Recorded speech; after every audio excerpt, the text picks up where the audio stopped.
this next one with my kids, but it's been a lot of fun. This game is Teenage Mutant Ninja Turtles Splintered Fate.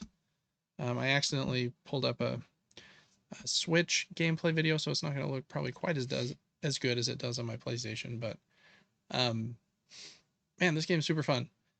As you can probably tell from the gameplay and the camera angle, it's basically Hades, but with Ninja Turtles, and you can actually play in co-op, I think up to 4 people.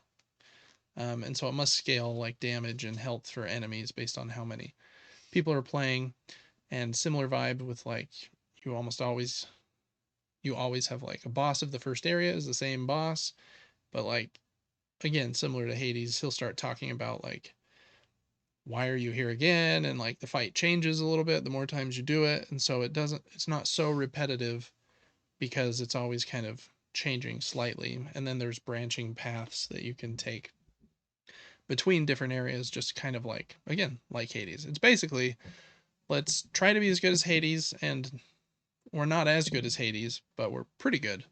And we add co-op, which I think does make it fun. And I think you can play as all 4 turtles, and you can play as Casey Jones if you get the Casey Jones DLC, which I think came with my version of the game because I got it like within the first week it came out or something. So you can play as the different characters. They play a little bit differently, and then you're choosing different upgrades. Like, am I going to attack with fire or ooze damage with my weapons?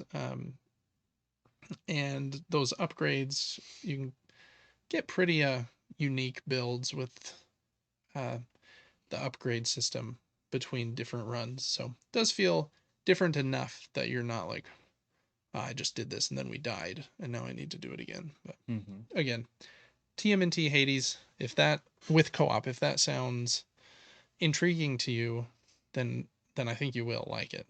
And I've been playing it with my 8-year-old and my 6-year-old, and they've been handling it just fine. They don't really read like the especially my 6-year-old. He's just like choosing whichever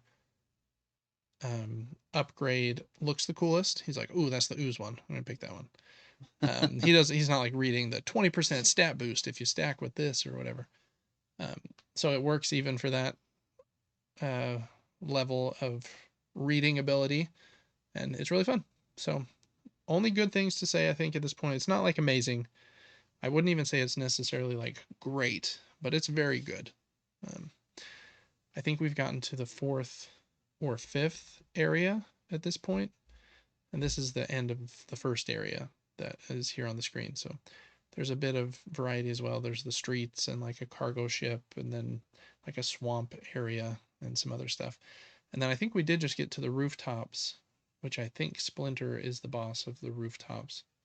Or not Splinter, Shredder, excuse me. I get their names mixed up. Oh, so do I. And I think Shredder is the main villain of this game, who has kidnapped Splinter, and that's why you're out on your adventure.